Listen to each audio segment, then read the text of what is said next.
Welcome in, ladies and gentlemen, to the Air Raid Hour pregame kickoff. My name is Steve Mathis. You can find me, as always, on Twitter at Judge Mathis, joined by my co-host Dave Tilton. You can find him, as always, on Twitter at Tilt Money. Together, we are the Bills guys, presented by the Cover One Sports Network.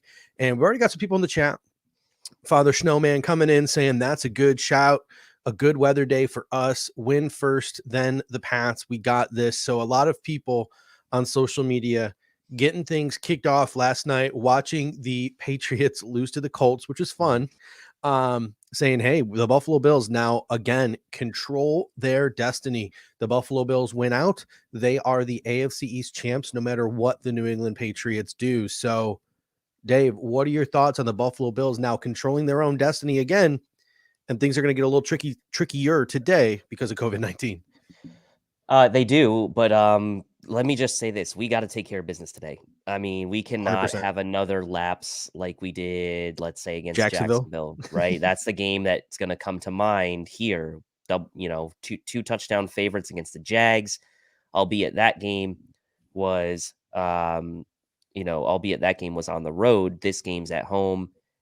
You cannot have a lapse today, right? So while it's great 100%. to think about, hey, the Bills do control their own destiny, and the season really is coming down to these 4 games for the Bills, winning the division, which was objective number 1 going into the season. Obviously, as you build on to the season, you've got more and more, but your objective number 1 was always to win this division, and that's right there in front of them. But again, they have to go in and take care of business today against a Panthers team and a Panthers defensive front that we're going to talk about that could give them some trouble, especially, as you said, with the COVID issues we've seen this week, and that offensive line for the Bills is looking shaky at best today.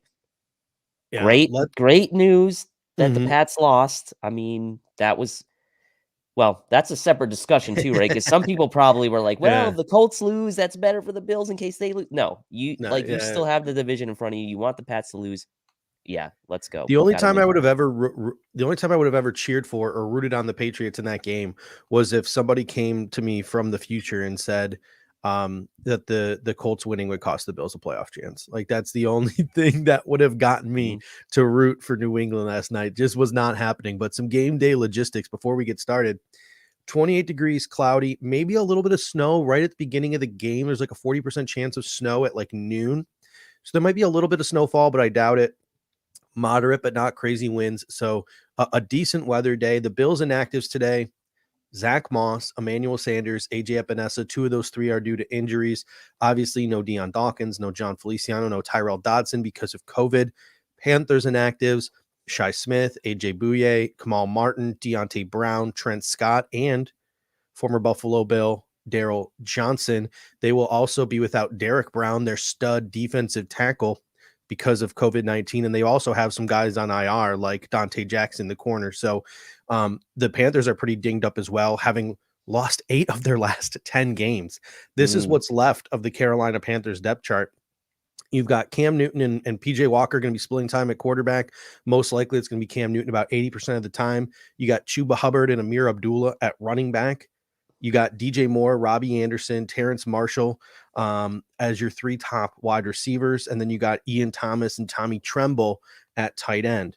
Along the offensive line, you've got Cameron Irving at left tackle. That's something the Buffalo Bills should probably try to exploit today.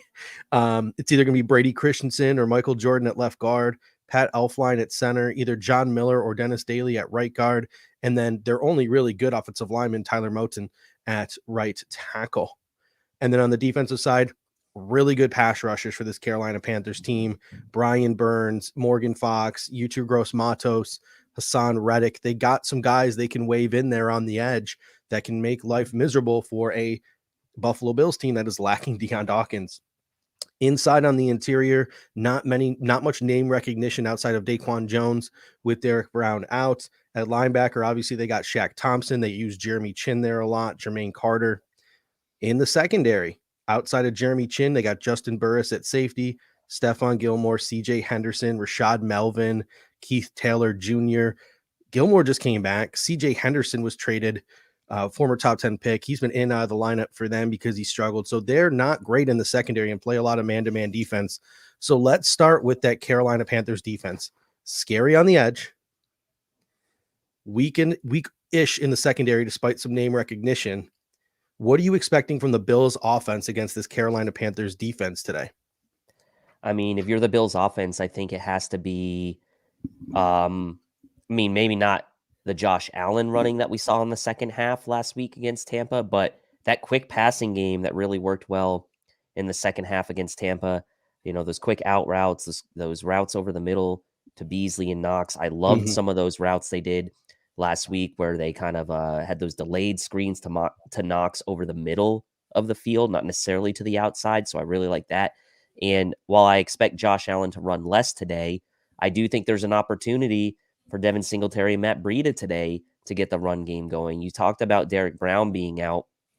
The edges are strong for Carolina. If there was ever a game for the Bills to try to maybe get closer to a 50-50 balance of run pass, Mhm. knowing Josh Allen is a little banged up and knowing the bodies that are missing for the Panthers, and also knowing that your line isn't exactly in tip-top shape either, your offensive line, maybe you run the ball a little bit more today. Now, I'm not saying they could be successful in doing that. Like Mhm. there's no guarantee that just because the Bills think and want to run the ball means they're going to be able to. But if you wanted to try to maybe force the issue a little bit more today, then maybe that's something you could try to do. Yeah, I mean, without a doubt. I mean, you're gonna get to me, I think you're gonna get a heavy dose of Devin Singletary today. Some people have already on like social media clapped back to me and said, Matt Breida, Matt Breida, Matt Breida. I think Devin Singletary is the better running back of the two. Matt Breida has the trait that you prefer with the speed, but I do think that Devin Singletary is the best running back that the Buffalo Bills have. And I think back to that game 2 years ago against the Washington football team, where it was kind of a weather day like today, where it's, cold, but not too cold. The Buffalo Bills were a little bit dinged up. What did they do? They gave Devin Singletary the ball 20 times, and like they just funneled the offense around that running game. And I think you might see a game like this today for Devin Singletary. I think this might be one of the few times in his career the Buffalo Bills are going to give Devin Singletary the ball and let him be the lead back. So I think you're going to see a heavy dose of Devin Singletary today, probably in and around 20 carries.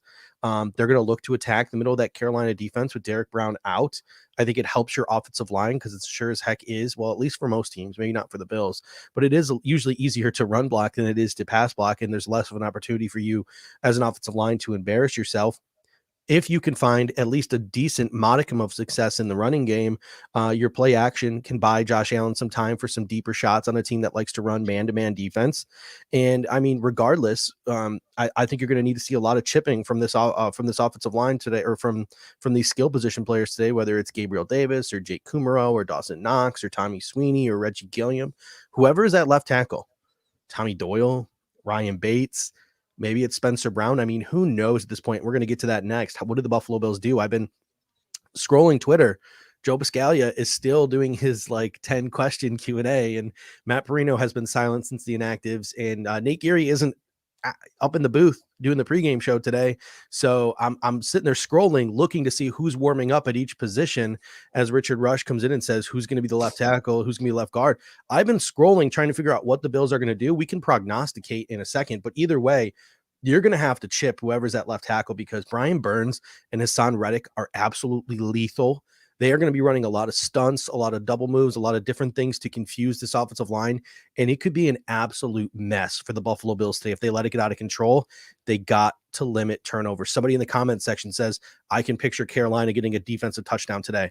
The Buffalo Bills need to be ready and need to not turn the ball over and play a smart, heady game and maybe take a few less risks because this offensive line is so bad. I know this goes against everything we've been saying on the show, but when the offensive line is this bad, you just got to do what you got to do to survive. What do Mhm. you think the offensive line is going to look like today, left to right? Man, this is tough, especially now with Feliciano out. I mean, I liked one of the ideas. It might have been Matt Perino actually Mm-hmm. putting this idea out there. I kind of like the idea of sliding Brown over to left tackle, and then having Ford at guard, Ford at but Ford at left guard, or Bucker at left guard, Morse, and then the other at right guard, and then kicking Daryl Williams out to right tackle. Mm-hmm. Now that shuffles you up quite a bit, right? So the easy answer, I guess, if you didn't want to shuffle, is that you just take out, you know, put in Ryan Bates or Bobby Hart or somebody at left tackle, and then just leave Williams at right guard and leave Spencer Brown at right Mhm. tackle. I don't know that for the sake of continuity of only changing one player, that really is your best option. I Yeah. think for this game, you might have to just reconfigure across Mhm. the board to get your best 5 out there that you have today. Mhm. And to me, that means Spencer Brown at left tackle, some version of Cody Ford or Ike Bucker, probably Ike Bucker at left guard, Mitch Morse at center, and then Cody Ford at right guard and Darrell Williams at right tackle. That would be my guess. Yeah. And I think that, as crappy as it sounds, that might get your best 5 out there Yeah. that you have. But I also can kind of see the argument for Mhm. just trying to fill in for Mhm. Dawkins at left tackle. So Yeah. I don't know. Chris S comes in and says Perino said on his show most likely Brown at left tackle, which is kind of odd because he was the one beating the drum all week to keep Spencer Brown at right tackle. His first reaction when he heard the news was that Spencer Brown would stay at right tackle and they would put either Tommy Doyle or Bobby Hart at left tackle. And he posted a couple of comments that Spencer Brown made about not being as comfortable at left tackle as he is right. But in And my Bobby opinion, Hart's not and yeah, Bobby Hart's not active active. anyway. Yeah. Yeah. So I think Perino has come around like a lot of us have come around just for the solid fact that you put your best athlete at left tackle to go up against their best athlete in Brian Burns, and you hope for the best. I understand that it's not as simple as just switching sides and being as good as you are at right tackle as you are at left tackle, but it's not like Spencer Brown is without. It's not like he is without the experience there. He spent most of training camp there because Deion Dawkins was out with COVID. Mhm. So he has spent a majority of his training camp on the left-hand side, which could serve him really well. And that's what makes me hopeful that he is the left tackle today. And Tommy Miller coming in, I did see this while I'm looking for the Bills warm-ups. I'm sitting there scrolling and refreshing, Perino and Joe B's Twitter feeds, trying to figure out what the offensive line looks like in warmups. I did come across this, what Tommy Miller has to say. Panthers kicker Zane Gonzalez during warmups was helped off the field. It looked like he hurt himself warming up in some way, shape, or form. So that could be a really interesting thing for the Carolina Panthers. And another super interesting thing for them is like, I almost think that might be able to hurt them, or that might help them, right? Because like it might force them when they score touchdowns to go for 2-point conversions and they have Cam Newton. So that's not a great thing. But it also might make them more aggressive on fourth down. If the Buffalo Bills can get those stops on fourth down, they won't even put up field goals instead of touchdowns, et cetera, et cetera. As much as that looks like a disadvantage because they can't stack points, it might end up as an advantage if it forces a very conservative coach in Matt Rule to be more aggressive and the Buffalo Bills can't stop them on fourth downs. Mhm. So, it's a weird two-sided coin. What do you think about this Panthers injury here? Yeah, I think exactly what you said, right? For touchdowns, I don't know that an advantage for the Bills at all. I think that, in the red zone, third and fourth and mediums are going to become huge now, right? If you're the Bills and you look at Cam Newton, a guy that's been very good in short yardage conversion situations over the course of his career because of his size and his ability to kind of make things happen with his legs. Fourth and shorts, third and shorts, these become sort of all in downs now for the Panthers. And if the Bills can't get off the field on third downs or even fourth and shorts, then this could be an advantage for the Panthers. Now, the Bills have the best third down defense in the NFL.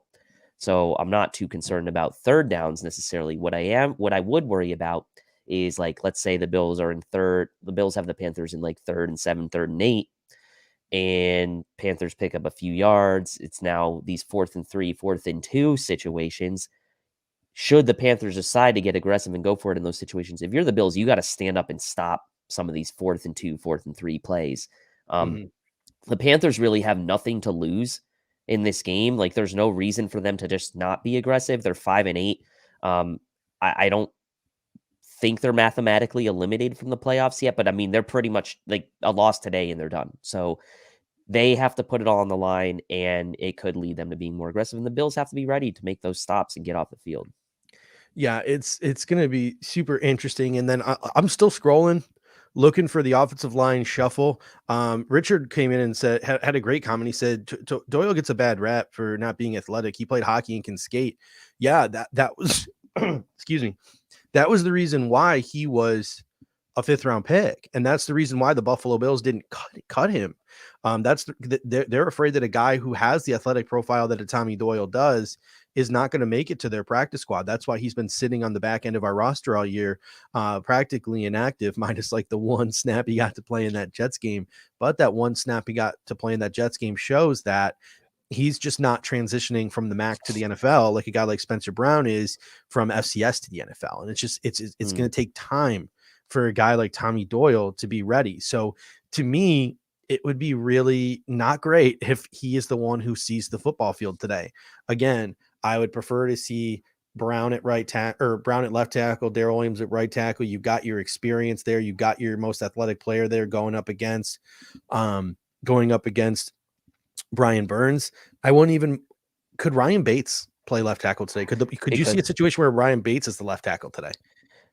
You could. I think that to be honest with you, I would think first man off the bench should something happen. Let's say Brown was over at left tackle. I think first man off the bench to play left tackle would be Bates and not Tommy Doyle. Mm-hmm. I mean, I could be wrong, but I feel like we've at least got a few games of Ryan Bates playing tackle for the Bills over the last couple of years. And to your point, I don't know that Doyle is ready. Now, if the game's going along and the Bills are kind of, let's say, moving the ball well on the ground and the quick passing game's working well, maybe there's a situation where you could see Tommy Doyle. But like at that point, why would you change your lineup? So like, unless Ryan Bates comes out and starts the game at left tackle, I don't think you're going to see him. Now, to me, what becomes interesting is if things go kind of sideways early and let's say Spencer Brown is really struggling at left tackle for whatever reason, then if you go back to maybe your original line, if Deion Dawkins was there and you put, slide Williams back over to right guard and put Brown at right tackle, then who comes in at left tackle, right? And I think it would be Ryan Bates first over Tommy Doyle. Yeah, and it just gets super confusing. And I'm sitting here, like I said, scrolling Twitter, looking to see, can one of these beat reporters who have access and are on the football field right now, can they just and sorry, I'm also sending the link to our special guest here. But can they just someone please, like they're talking about Zane Gonzalez, they're posting pictures of Gabriel Davis in shorts. Can someone please tell us who are lining up on the offensive line, for crying out loud? Somebody, like, you have this access, please. They're like, holding it over our heads heads wisely. Someone's gonna get a lot of run on Twitter when they decide to finally post this tweet. They're maybe special teams are still out there. I don't know. Like, by this time, you usually like I said, of all the weeks for Nate Geary to be sitting in the tailgate lot enjoying himself and taking a week off, it has to be this week when we really want to know what our offensive line looks like, because he's usually the first one to post it. But Sneaky Joe is not posting it. I looked at Thad Brown not posting it, Matt Perino not posting it, Joe B not posting it. So keep an eye out in the comment section if you are active on Twitter, on social media.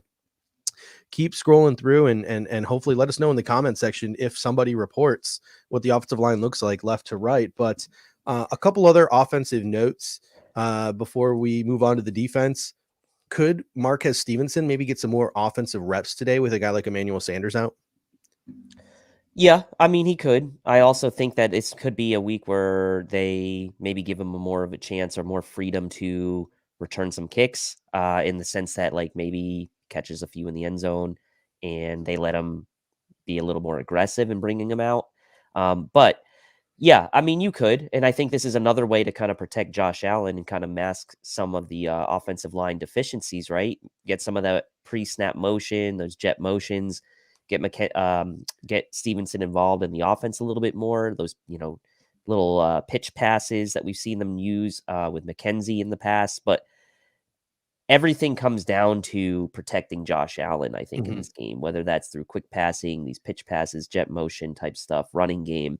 So if you can find a way for Stevenson to fit into that mold somehow to where he can kind of alleviate some of that, alleviate some of that pressure on Josh and find a way to get him out of harm's way even more, then yeah, I could see that.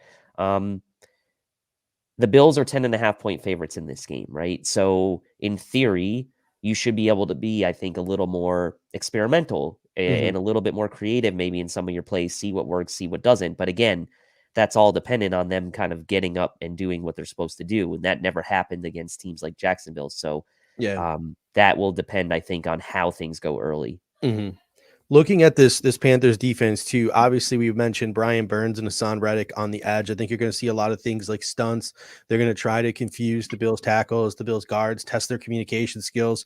It's something you saw the Buccaneers take advantage of in the first half last week. I mean, Darrell Williams and Spencer Brown were just not communicating, and they were not shifting and moving and working together well to sort of handle when guys were doing things like stunts on them. And then you also throw a guy like Jeremy Chin into the equation today too, one of our favorite draft prospects from a couple of seasons ago, a guy who's going to play linebacker for them, a guy who's going to play box safety for them. You saw what Rudy Ford of the Jacksonville Jaguars did to this Buffalo Bills defense. Now picture it with a player 10 times as good in a guy like Jeremy Chin. So the Buffalo Bills are going to have to be ready, I think, for some pressure packages today from the Carolina Panthers. And part of handling those pressure packages is going to be the short passing game. I've seen a bunch of people in the comment sections mention that now. And they are 100% correct. Dawson Knox, Cole Beasley, Isaiah McKenzie, they're going to be huge in this game. Just the quick passing game against that Carolina blitz, especially with Josh Allen's injury as well. I think the quick passing game is something that is going to be a focus for Brian Daboll and his play calling today.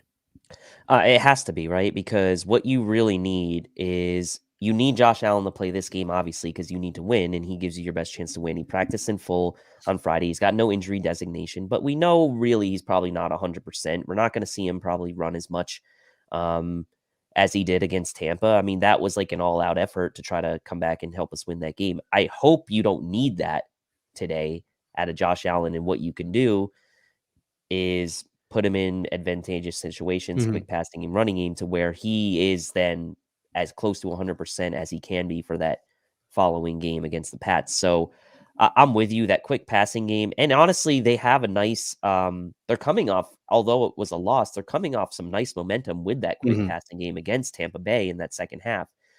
We saw in that first half, they tried a ton of long, drawn out drop backs. And when he had time, it worked well, but he didn't have a ton of time. Yeah. So go to what worked in that second half against Tampa Bay. And that's like, I really, that's what I want to see, more of that quick passing game. Yeah, we got Adam Shepard coming in and said, "Holy hell, when did you guys leave Fanatics? Been wondering where you guys went. Glad I ran into you today." Yeah, we're glad that you ran into us as well, and we apologize. We tried as hard as we could to get the word out when we made the move a couple of weeks ago. So sorry that we didn't get the reach out to reach you, Adam. But thank you for finding us. Thank you for tuning in. And hey, if you know anyone else just like you, let them know that we're over here on the Cover One Sports Network, Sundays pregame and every Monday nights at 9 p.m. And we got Brendan P coming in with a super chat. I always appreciate you, Brendan. He says, smash those likes. Great show as always, guys. And let's transition now to the defense, the Buffalo Bills defense. So we have a Buffalo Bills defense here and Carolina Panthers offense. I read off the depth chart earlier. It seems pretty simple to me. Stop the run. Matt Rule fired Joe Brady because he wants to go back to 1985 and he wants to run the football. And it's going to be probably a very vanilla running scheme from the Carolina Panthers. It's just going to be about shedding your blocks, filling your gaps, doing all the things that you need to do, and shutting down guys like Cam Newton, because like Chuba Hubbard is a guy who can break off a big run here and there, but is also a guy who has a lot of 1 or 2 yard carries. You also have a guy like Amir Abdullah, who's just an average NFL back. So really their running game is predicated around a guy like Cameron Newton without Christian McCaffrey in the lineup. Star is back. All of these different things. If you're the Buffalo Bills, what are you doing to shut down? Like, where can the Carolina Panthers find success against the Buffalo Bills team? Oh, man, not many places, I'll say. I mean, DJ Moore's up and active for this game. He's been their best offensive player this year. We know Robbie Anderson very well from his time with the Jets as a deep threat, but this Panthers team only has 11 passing touchdowns on the entire season to 17 interceptions. Between Cam Newton, PJ Walker, only 4 passing TDs all year. So, we know we're missing Trey White. The Panthers, like, if this was a week for them to take some deep shots to Robbie Anderson and try to take the top off without Trey White, try to test Dane Jackson, try to test Levi Wallace, then maybe they could get something cheap on you, right, over the top. But the Bills defense is not really they're not really known to give up those big chunk plays over the top. So we'll see if there's any kind of real effect of that without Trey White. Tampa Bay had a lot of success with Chris Godwin over the middle of the field last week. So maybe that's somewhere where the Panthers try to take advantage and maybe try to use guys like DJ Moore over the middle, who's, like I said, been their best player on offense this year. But without Christian McCaffrey, it's going to be very limited to what the Panthers can do, even though the Bills are, down their best corner. So for me, if I'm the Panthers, like, you pretty much stick to the run game. You've seen some teams you've seen really the last 3 weeks between the Colts, Pats, and Bucks have success on the ground against the Bills. So with Chuba Hubbard and with Amir Abdullah, like, that to me is your best chance, along with Cam Newton running the ball. So like, it's got to be like almost maybe not 3 passing attempts Patriots type game plan, but maybe more that type of game plan where you go super run heavy and you try to limit the number of possessions the Bills get on offense. And we got Father Snowman coming in saying, why not stack the box? And that's a great question. So that's the other thing I wanted to see. Like, normally, Star back in the lineup, you got Tremaine, you got Matt Milano, you got pretty much a fully healthy defense outside of AJ Epinesa and Trey White. But previously, this is a game where we wouldn't even be sweating. If Trey White was active and playing today, we wouldn't be sweating, because these games are open and shut with Trey White. The Buffalo Bills shut down these offenses. They hold them to shutouts. They hold them to 3 points or 6 points or 10 points. That's what the Buffalo Bills defense does. But the question is, can they do that with Dane and Levi? Do they still have the ability to do that without Trey White, who many people consider really the linchpin of their secondary? So what are your thoughts there on, just not having Trey White there to maybe, what's your confidence level like without Trey White there? I mean, it's honestly not, it's pretty high still, because, like, if you were going to have a game where you were going to really feel the effects of missing Trey White, it was going to be last week. And we know it kind of snowballed early on the Bills against Tampa last week, but they really righted the ship in that second half. And I know Tampa Bay got maybe a little bit more conservative, but they were still throwing the ball late in that game and gave the Bills chances to get back in the game by throwing the ball and stopping the clock on third downs. So seeing how they were able to handle Tampa Bay last week, and when I say handle, I mean like really contain them to a situation where they only scored 27 points in 4 quarters, and 24 of those came in the first half. I don't feel too bad, right? Especially because this Panthers passing offense has really shown you next to nothing all year, especially with Cam Newton and PJ Walker at the helm. So while I'm not saying that means I'm sky high confidence like for the rest of the year or going into the playoffs, but for this game, I feel pretty good. I'm feeling pretty confident. Like, in my game prediction, they ain't scoring more than like 13 points. So like, I'm feeling pretty confident the Buffalo Bills offense can shut down the Stephens. Again, still looking for our offensive line. What's the word I'm looking for here? Still looking for our offensive line that come out for warmups. I still have not seen anyone report it yet, but there is some comedy going on for the Carolina Panthers, for the Carolina Panthers beat reporter, with Zane Gonzalez leaving the warm-ups with injury, the kicker of the Carolina Panthers. Here is Joe Person, one of the sideline reporters for the Carolina Panthers. Brandon Zylstra is now taking some kickoffs. Zylstra is a wide receiver. Then he adds on to the tweet, Frankie Luvu is now taking kickoffs. Luvu is a linebacker. Oh, God. And then he adds an additional comment. Reggie Bonifon is now taking kickoffs. Bonifon is a running back. So they are just. Did I see something? They're like having a tryout. They're having a tryout for kicker. I saw something like PJ Walker had taken some kicks as well.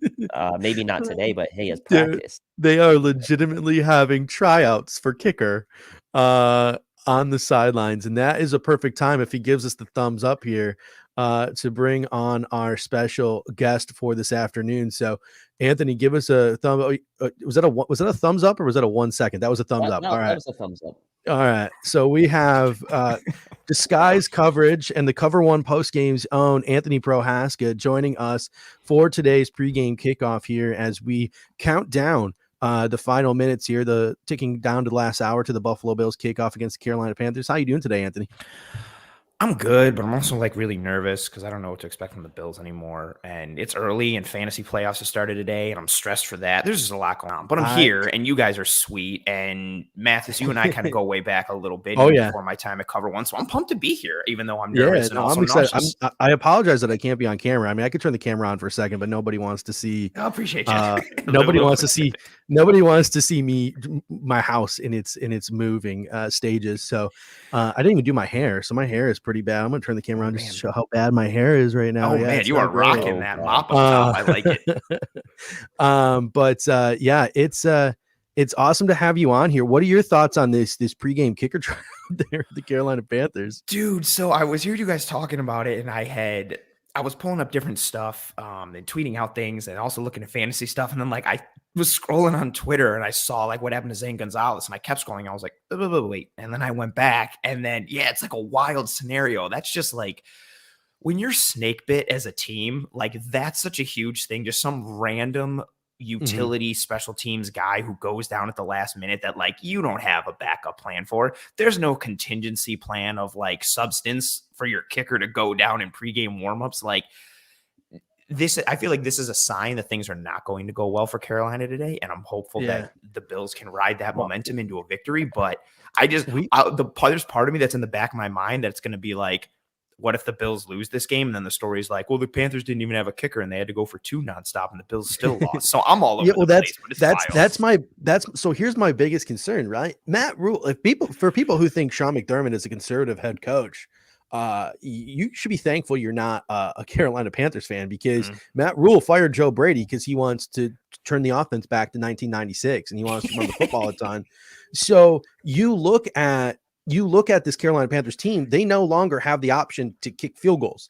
Now, kickoffs, like I'm excited about, like maybe Isaiah McKenzie can take one back when they just can't kick for shit, or we'll have really good field position when they have to kick the ball out of bounds. Yes. But you know, they get the ball and instead of kicking a field goal, they now have to go for it on 4th and 3, and they have Cam Newton. They score a touchdown. All of a sudden they have to go for 2 now, and they have Cam Newton. Having Cam Newton as that short yardage back, a guy who can pick up yards, and this Buffalo Bills defense who can struggle at times defending the running game, especially if it's not like a traditional running back, a guy like Cam Newton, that could actually honestly be in the Carolina Panthers' favor. Maybe like there are some scenarios where that could work in the Carolina Panthers' favor today, not having a kicker. And that's what scares me. And there's a stat here. I love this from Football Outsiders, right? So there's power success. So this is the percentage of runs on 3rd and 4th down, 2 yards or less, that result in either a first down or a touchdown. And this includes runs on 1st and goal and 2nd and goal from the 2-yard line and in, going closer, right? The Panthers are 12th in the NFL in power success. So pretty good for a line that struggled. But I think some of that, to your point, is tied to the recent addition of Cam Newton and how he's a giant monster of a man, and then you have an additional blocker in the box because a running back can lead him through. You change the numbers game a little bit. And on the flip side of that, the Bills have allowed the 5th highest power run success at 73% on the year. So I think that's a tremendous point. We're sitting there thinking like, oh, well, if there's no kicker, this is easy pickings, yada, yada. No, maybe the Panthers on 3rd down and 2nd down, they just try to chip away a little bit to get it to 4th and 3, to get it to 4th and 2, and then they're going to run with Cam. And then if they get inside the red zone and they get inside the 5, whether they're going for 2 or they're trying to punch it in, they lean on their big, strong running quarterback with a strong power success run against the Bills defense that hasn't been great in those situational aspects. Yeah, no, and let me say this, because one of the most frustrating things to watch as a fan of a team when you're watching your team on TV is watching your team give up 3rd down after 3rd down after 3rd down conversion. Now, the Bills statistically are the best 3rd down defense in the NFL, but those long drives, those 10, 15 play drives where the other team converts like 3, 4 3rd downs, it's very annoying. And it's very annoying to watch as a fan. And I'm sure as a defense, it's frustrating. Now, it's going to be interesting because the Bills have led up some big long drives this year, but they've been pretty good about holding teams to field goals. So what happens now when the Panthers kind of get in the red zone and they have this like a 4th and 4 or something, right? Like, what do they do?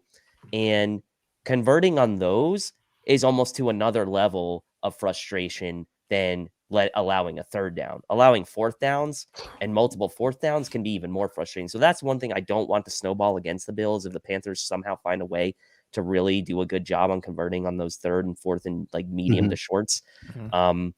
That's like, if we're talking about like things where the Panthers could get momentum in this game in a game where they really shouldn't have a lot of advantages or really any, that's one area where they could maybe at least make it annoying for the Bills. Super spot on. And especially as you've had like a Bills team that unfortunately, when I think last week changed a lot of narratives for the NFL and for Bills fans when they got down to Tampa and the way they clawed back and fought back. They got punched in the face. They punched back, got up off the canvas bloody, and should have won that game. But referees want to make things happen in certain ways.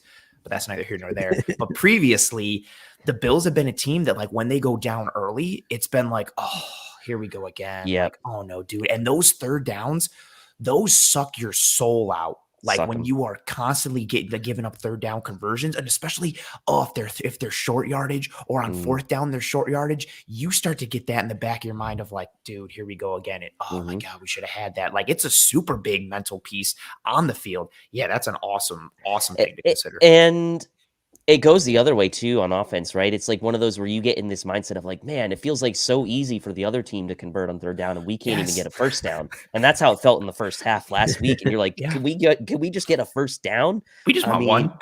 Or was it like the first half we only had 2 first downs or something? Or like it wasn't the entire first half, but there was one point where we only had 2 first downs like late into the first half. And it was like, just get a first down, man.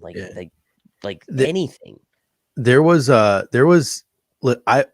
I'm known as someone who overreacts a lot and like says a lot of stupid shit that I have to like walk back. I've been really good this year of not saying stupid shit that I have to walk back. And when I like my one slip up this year, like I had to go back to a meeting and get restart my chip, was when Sean McDermott punted on that 4th and 3. I lost my shit. I lost it. I was so good not overreacting all year, and then I absolutely lost it, that Sean McDermott punt. So I'm glad the Buffalo Bills came back. I'm glad I had to walk it back. We didn't win the game. I'm glad I had to walk it back. But there's one more thing I want to get to before we get to the superlatives, and it's the Buffalo Bills defensive line. Obviously, AJ Epinesa is not out, playing today. That's more, he got injured on Friday, but who knows? Maybe he would have been inactive today because his play has been on the decline. You look at this Carolina Panthers offensive line from left to right. They got Cam Irving. It's probably going to be Brady Christensen at left guard. If not, it's going to be Michael Jordan. They got Pat Elflein. Then they got either John Miller or Dennis Daly at right guard. And then at right tackle, they have their only player worth a damn, Tyler Moton. If you're the Buffalo Bills should be taking advantage of an offensive line like the Carolina Panthers.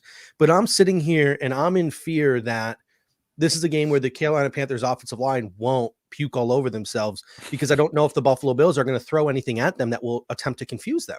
You saw the Tampa Bay Buccaneers throw a lot of different exotic blitzes and stunts at the Buffalo Bills offensive line, and you saw like a clear lack of communication between Darrell Williams and Spencer Brown led to Josh Allen being in trouble a lot in that first half of the Tampa Bay Buccaneers game. You are not seeing those type of things like stunts from the Buffalo Bills defensive line. If you're the Buffalo Bills, do you got to get more exotic? You have to be more creative along the defensive line and not just try to beat your man to man, right? Like, you have to be more creative when you're blitzing.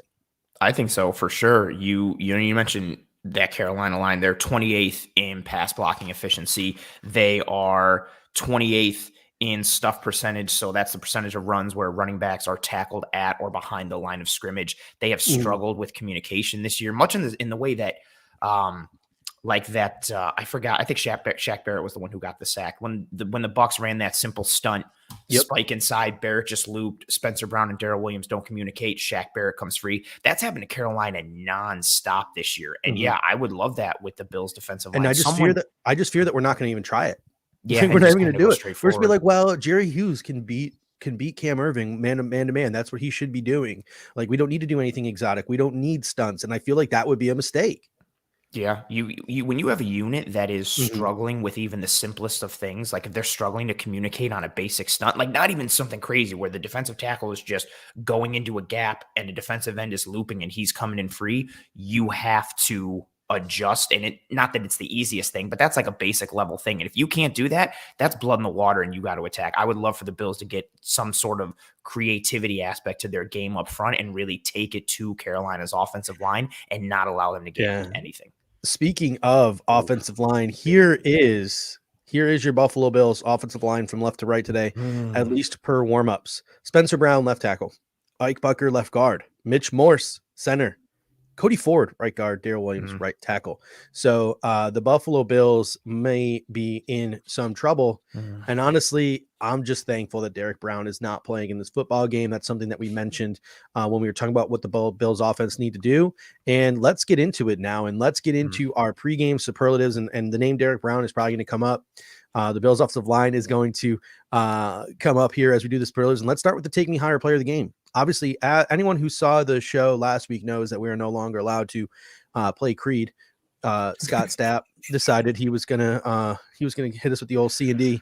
So we're no longer allowed to play Creed. We're working on some ways around it to reestablish Creed as a presence on the show. But until then, you'll just have to deal with me saying the Take Me Higher player of the game. And Anthony, who's your Take Me Higher player of the game? The player that has to step up big for the Buffalo Bills to win this football game.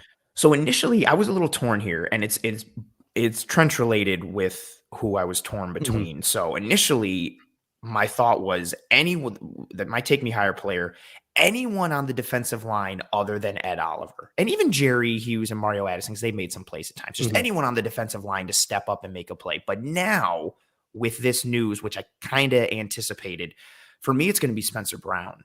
Moving over there to left tackle against two really stud. No, I shouldn't say. Brian Burns is elite, and he's a stud. Hassan Reddick is still a top tier, like B+ to A- kind of guy at times. He's got 10.5 sacks on the year. He had a good sack production year last year. Sorry, as my camera went out of focus there. Spencer Brown moving to left tackle where he struggled at times and isn't tremendously experienced. He struggled at right tackle at times where he's more comfortable, but we all know the story with him. Super athletic, great physicality, all these raw traits and measurables, but he does not have the experience. He's going up against two really strong edge rushers, and now he's got to flip to the side where he has very little NFL experience. He needs to step up and have a day, because there's one area where the Panthers can just wreck this Bills offense, and that is consistent pressure along the defensive line. And if Burns and Reddick are winning against Spencer Brown consistently, that's a big one for me. Yeah, we got Brendan P coming in saying Game and Sweeney have to take me higher as blockers, helping chip guys like Hassan Reddick and Brian Burns. Dave, who's your Take Me Higher player of the game today? Let's go from inside out. Like, let's talk about the second level of the defense a little bit. And I'm going to say Matt Milano. I mean, Matt Milano, like I've said multiple times, like he's really the biggest emotionally driven guy on the defense. He may not be the best player he probably is the best player on the defense, honestly, with the absence of Trey White, but emotionally, he's the guy that can bring juice to the defense. I mean, we saw him with the big sack last week on Tom Brady. And we talked a lot about how Brady's on his lowest sack percentage rate of his entire career. Matt Milano can make things really difficult for the Panthers this week. Well-timed blitzes, like you guys were saying, getting a little bit more creative with the pressure packages, and putting the Panthers in thirds and longs is basically like they're dead, right, in those situations. So for me, Milano is going to be the guy that kind of has to just elevate the entire defense. I know the defensive line has to do their part, but in a game where maybe you say like it's not as easy to get emotionally like up for it as maybe it would have been against Tampa Bay, like he's the guy that can do that for you this week. So I'll say Milano. Got a couple other people coming in. Randy Harmon coming in saying Burns and Reddick have been really good this year. Maybe take advantage of their aggression. And Spin 0481 comes in and says, hey, take advantage of that aggression by running the ball to the outside where the Panthers have been weak. That could be right up a guy like Matt Breida's wheelhouse. And we also have Patrick Garrett coming in saying Cole Beasley and Micah Hyde are his Take Me Higher player of the game. So I'm going to go with Devin Singletary. I think that in order for the Buffalo Bills to have success on offense today, they got to take advantage of Derek Brown being out in the middle. Build up the confidence of your offensive line by being able to run the football. I think Devin Singletary could see 20 touches today, which is unusual for him in this offense. And I think giving the ball to Devin Singletary, I think he's going to have to take you higher. You can utilize the play action, give Josh Allen and these wide receivers a chance to beat these guys man-to-man down the football field, hit some big plays down the field. So I'm going to go with I'm going to go with Devin Singletary as my take me higher player of the game. And that leads us to my favorite segment because it's my favorite clip, and that is the wild card player of the game. Wild card, bitches!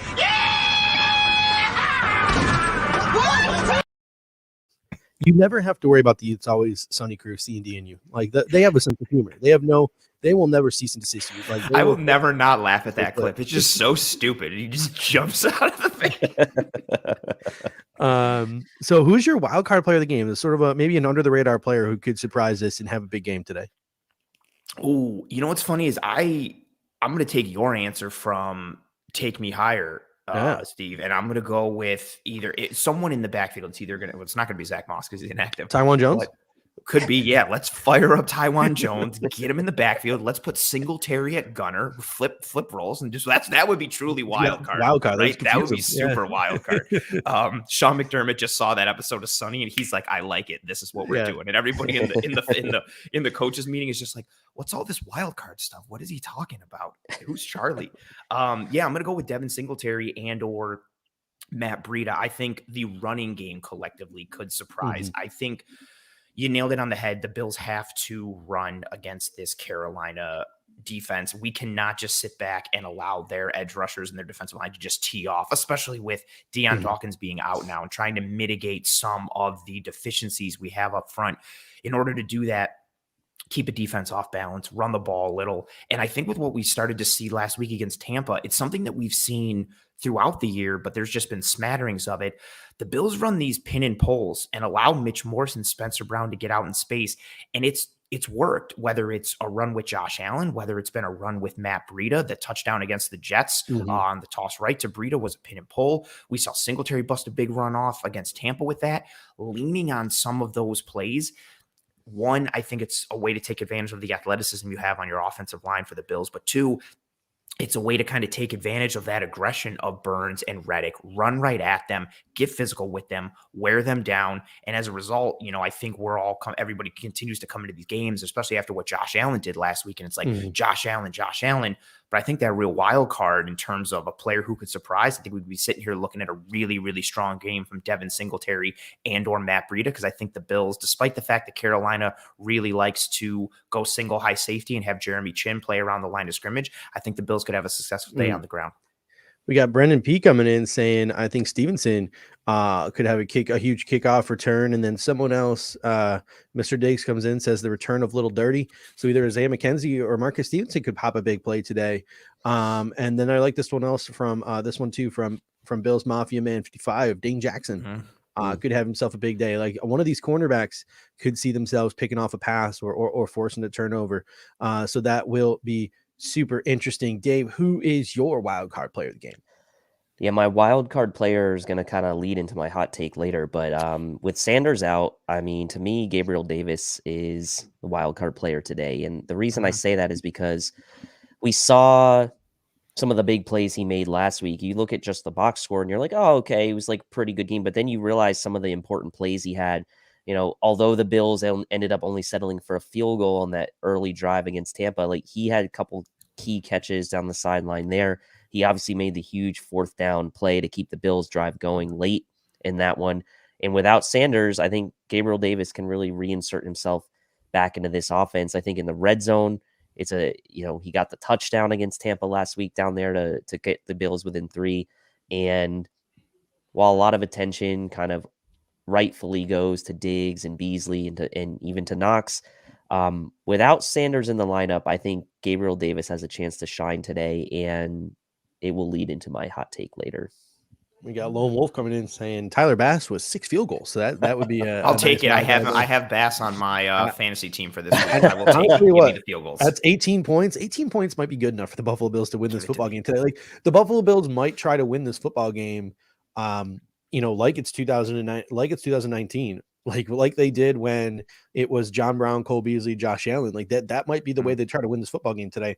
I referenced the Washington football team game from a couple of years ago where Devin Singletary got the load. He got 20 carries. The Buffalo Bills might look to have a game plan like that today. So it might be a throwback, not to the high octane Bills offense, but just the Bills offense that does enough to move the ball and score enough points and let the defense do the rest of the work and not turn the ball over. So that could be the Buffalo Bills game plan today, trying to defeat the Carolina Panthers. My wild card, I'm always up for a solid revenge game. I'm a revenge game type of guy. So I'm going with edge defender, Efe Obada. I think that he could be a wild card in this game, not only in terms of, stopping the run, which is obviously the number one key for the Buffalo Bills, but he's going to have a little bit of extra motivation to get to some of these quarterbacks today. So look for maybe Efe Obada to make a couple of splash plays in this game that fans remember, or at least that they highlight during the game and then completely forget when the game is over. But Efe Obada is going to do something, a thing or two in this game that I think will pique some people's interest. And that leads us to the player on the opposing team that we have to respect if we're going to win this football game. I pure, straight hate you.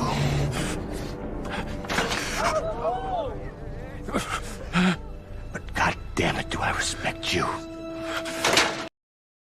All right, so Anthony, who is the player that we got to respect in order to win this football game? These clips throw me off so hard, especially when he grabs it. Oh man! Listen, I think that Vernon Butler might be the one person who's incapable of a revenge game because I just don't think he cares about anything.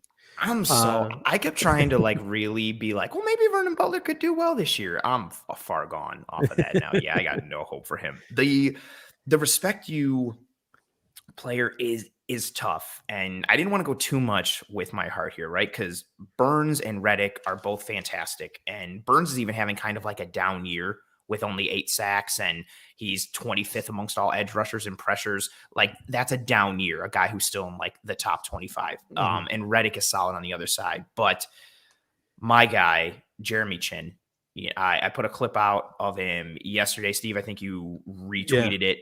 So former draft crush. And I was like, no, he's still a crush for me. I haven't moved on yet. He is fantastic. 895 snaps on the year. 418 of them have come in the box. 159 have come in the slot. 136 have come at free safety. He is first amongst all defensive backs, so corners and safeties, in stops. Stops are tackles that are successful for the defense. So if you make a tackle on first down, and if the offense gets 45% or less of the way towards the first down, second down, 60% or less, third and fourth down, if you make a tackle that doesn't result in a first down. He's first amongst all defensive backs, which is cool. He's 15th amongst every single defender in the entire NFL in that metric. He does it all. He's everywhere. John Ellis, who I had on from the Roar podcast that covers the Panthers this week, compared him to what Troy Polamalu used to do for the Steelers. And that's very heavy praise because a lot of us all know what Polamalu was about. Chin can go everywhere. He can do everything. He's a game wrecker. He even lines up a middle linebacker sometimes and blitzes and covers running backs. He does so much. And I think he's a guy who you see him on tape, you see what he does, and it's just hard not to admire his game and appreciate what he does. Yeah, I mean, we mentioned it earlier. I mean, Rudy Ford gave the Buffalo Bills trouble when we played the Jacksonville Jaguars, and Jeremy Chin is 100 times the player that Rudy Ford is. So all that Matt Rule and I'm blanking on the name of the DC, but the guy he brought from Baylor there with him, Phil Snow. All they have to do is turn on the tape of the Jacksonville Jaguars game and see how they utilize Rudy Ford against the Buffalo Bills, and just do the same thing with a player that's 100 times better in Jeremy Chin. I'm still not going to get over the fact that draft year, everyone was like, well, it's going to be Kyle Duggar. If it's not Kyle Duggar, it's going to be Jeremy Chin. The Buffalo Bills want that hybrid secondary player. And it turns out, according to Joe B., the player was Kyle Duggar. The Buffalo Bills wanted Kyle Duggar, who's having himself a nice career there in New England. Kyle Duggar went off the board. Jeremy Chin was still on the board when the Buffalo Bills selected AJ Epinesa. So it's clear that the Buffalo Bills held Kyle Duggar in high regard, but maybe didn't hold Jeremy Chin in that same regard. And that's disappointing because I really would have loved to have seen him on a defense like this. But hey, it's AJ Epinesa. He's doing fine, right? Like he was a solid investment. That was a joke. I'm still salty he didn't take J.K. Dobbins, but Anyway, all I'm right. salty on a lot of things. Yeah, I guess we can't like live. I got to stop living in that world of who we should have taken, because you can do that for any team and any pick. Yeah, but that's also like, it's so easy to do that, which sucks. But two, it's also like very relevant. It's so hard to see someone do good, and then like we could have had him, and you're just like staring at it. Like it's always going to be in the forefront. Remember of your when mind. we took Terrell Troop over Rob Gronkowski? Oh, I do. Terrell True. That's the number one thing that people always go back to. That I love. I always my number one is I was little. The draft where there's two, and it might even be the same. I was confused when we took Dante Whitner super early, and then the draft where we came back up and took John McCargo. I was just like yelling at my TV, and I always think could have had I think that was when we took Whitner. We could have had a Rakpo. That was like the big one. No, that was the Maven draft. No, that was Maven, Maven. and that was what I was gonna say. Maven over a Rakpo and or Brian Cushing. I would have taken either, even though Cushing was all on PEDs. I would have taken either of them. Hey, sometimes you need a little steroids. It's fine. Football's stupid. All right, Dave. Who's the player we got to respect for the Carolina Panthers today for you? Yeah, I mean, Burns and Reddick are the obvious ones. So I'll say we got to respect DJ Moore, right? He's their best player on offense outside of Christian McCaffrey, who's not playing. Obviously, he has double the number of receptions of the next closest receiver in Robbie Anderson. He's on his way to a easy 1,000-yard season. He's only about 60 or so yards away from that, 72 catches on the year. He plays all over the field. He even can play out of the backfield as well. He's not really the Curtis Samuel type like they had a year ago, but he is their best offensive weapon. And in a game where you don't have to respect a ton of offensive weaponry that the Panthers have, you really do still need to respect DJ Moore, because if you can shut down DJ Moore, you're likely going to have a pretty successful game on defense if you're the Bills. So, again, I'm not saying DJ Moore is going to have like this amazing game, but I am saying you got to respect him because he is their best offensive player. Yeah, I'm with you. I'm just gonna take the obvious one. I'm just gonna hit the tee off the little T-ball stand here. I'm the ball off the T-ball stand here. I'm just going with Brian Burns. I mean, I absolutely love Brian Burns coming out of the draft a couple of years ago. I knew the Bills wouldn't touch him with the 10-foot pole, even though he visited with them, because he doesn't really fit the mold of the edge rushers that they prefer. But he's a super bendy guy who's gonna beat you with speed around the edge, and that is something that our offensive linemen have struggled with, like straight up. And now Spencer Brown, who's playing his first game at left tackle since the preseason, where he got a decent run in place of Deion Dawkins, he's going to be super susceptible to those speed rushers. And we even saw it when he was at right tackle. So the Buffalo Bills are going to have to chip. The Buffalo Bills are going to have to roll out Josh Allen to the right side on some plays and do certain things, because Brian Burns is going to be a huge problem. Even if his statistics are down this year, he's still Brian freaking Burns. And when he sees an advantage like he's going to have today, he's going to salivate. And he's the kind of guy who can get a strip sack. He can force a fumble. He can make a big play that could turn the tide of this game. So for me, Brian Burns is the biggest concern, with a bullet, like over everyone else on this roster today for the Carolina Panthers. So let's go now. We're going to go speed round here, because we only got like maybe 7 minutes left tops. We want to give people enough chance to grab their beers, grab their food, check their fantasy football lineup. So we won't go anywhere past 10:50. Let's do a little lightning round here. Our hottest take of this football game today. Bill. Oh my God! We're having a fire sale. Oh, the burning! It burns me. Evacuate all the school children. Ah! Oh, me. This isn't a fever. Sing, Gray. Can't even see where the knob is. So what is your hottest take for today's game, Anthony? Arrested Development doesn't get enough love as a TV show. It's a top 3 TV show of all time. Great That's show. my hottest take. It gets so much love, but yet it doesn't get enough love. Right? I feel like people see it and they always like laugh, but it doesn't get talked about enough in those circles. You gotta invest a little bit of time early to get to know all the characters. Yes. And then it really takes off. Yeah. And once you've had that invested time, you go from there. My hot take, I think the Bills rush for over 100 yards, not including Josh Allen in terms of the rushing stats. The Carolina Panthers defense is good, 10th overall in DVA, but they're 21st against the rush. With the loss of Deion Dawkins for today, combined with trying to mitigate that pass rush, I think they go run heavier, and I think we see 100 total yards combined between the running backs today. Dave, what was your hot take for today's game? Yeah, I mean, look, I was high on Gabriel Davis as a wild card. I think that I like that big body today for him. Doing some work in the red zone. I'll say Gabriel Davis either has 100 yards or scores twice one or the other. And he does Spicy. both, then hey, even better. But I think, he's the type that can get that 100 yards on 3-4 catches. So, and I like him down in the red zone today and really having those mismatches. So especially coming off that strong game last week, I like that option. Yeah, we got. I was originally going to go Devin Singletary, 20 plus carries, 100 plus yards. That was going to be my hot take. But since I made him my take me higher player of the game, since you mentioned the Buffalo Bills will go over 100 yards rushing, sans Josh Allen, I'm going to switch up my hot take to Ed Oliver, 2 sacks. I think that the interior of the Carolina Panthers offensive line is something that can be exploited. I think Ed Oliver is going to have a day where Bills fans are like, the Bills fans have already realized that Ed Oliver has arrived. I think that one of the talking points after the game today is going to be, how about that Ed Oliver contract extension? Because I think that in the run game, he's going to be an absolute demon. And I think he's actually going to collect 2 box score stats today. I think this interior offensive line is ripe for a guy like Ed Oliver to, people always want to make that lazy comparison between him and Aaron Donald, right? But this matchup is a matchup where he can look like Aaron Donald, right? Because I think the interior of that Carolina Panthers offensive line is that bad. So if Ed Oliver is invisible today, shame on him, especially with Star Lotulelei coming back and eating up some blockers for him. So I'm expecting big things from Ed Oliver today. And that leads us to our final segment here. Let's paint a picture. What is the final score of this game going to be? Time for our game predictions. Back to the future. Back to the future. Back to the future. Back to the future. Back to the future. Back to the future.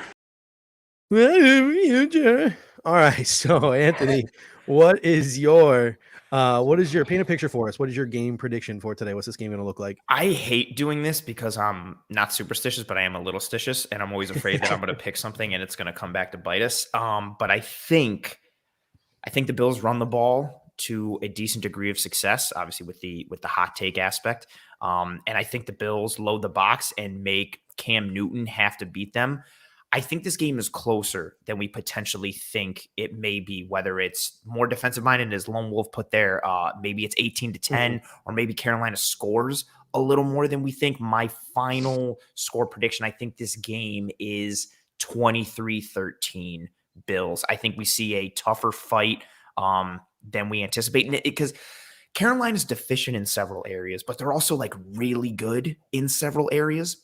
And they've got somewhat of an aspect of a game, both offensively and defensively, that can give the Bills problems, especially with what the Bills got going on right now. So I think it's a harder fought game than we think, but the Bills still win by a decent enough margin. Dave, what are your thoughts on this prediction as I post some predictions on the bottom here?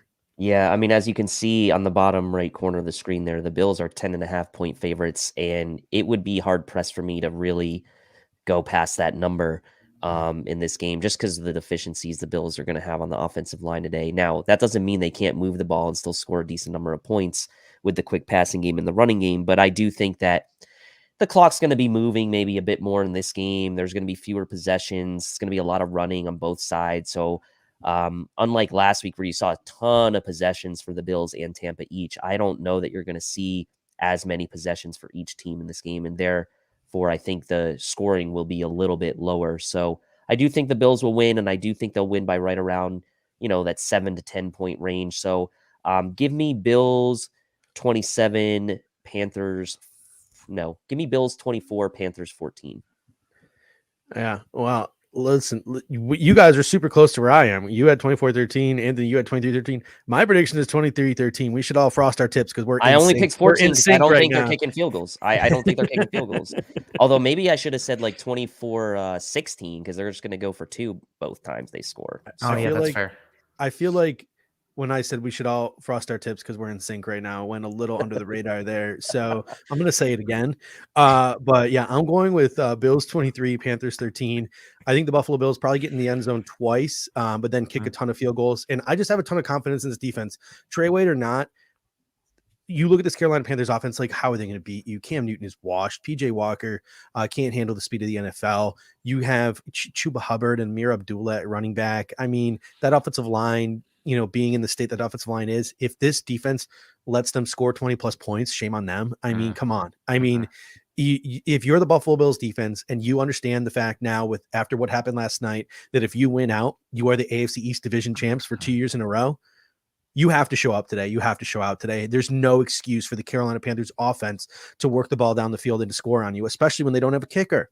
So heck, maybe it should be 23-14 because I don't think that. Something so weird. I'm going to change mine to 24-16. I think they score twice and they get two two-point conversions. Yeah. So 8 and I'm gonna go 23-14. I think they score 2 touchies and I think they get 1 2-point conversion and 1 fail. So I'm going 23. Yeah, there we go. Nice. So I'm going to 23-14 as well with that prediction. So ladies and gentlemen, Anthony Prohaska, you can catch him post game right here. He's doing double duty today with Greg and Aaron after this game. And you can also catch him.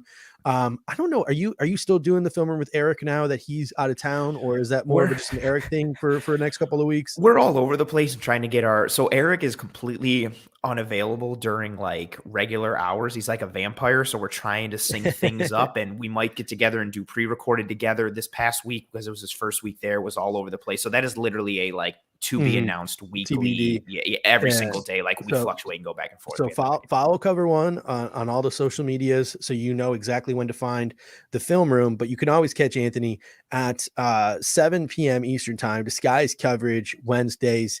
One of the more comprehensive game previews that you will find. He always finds a great guest to bring on and talk about the upcoming game of the week, and always does a great job mixing in a good bit of humor with it as well. So one of my favorite follows on social media, and listening to his show, and now we get to work together. So it's awesome, Anthony.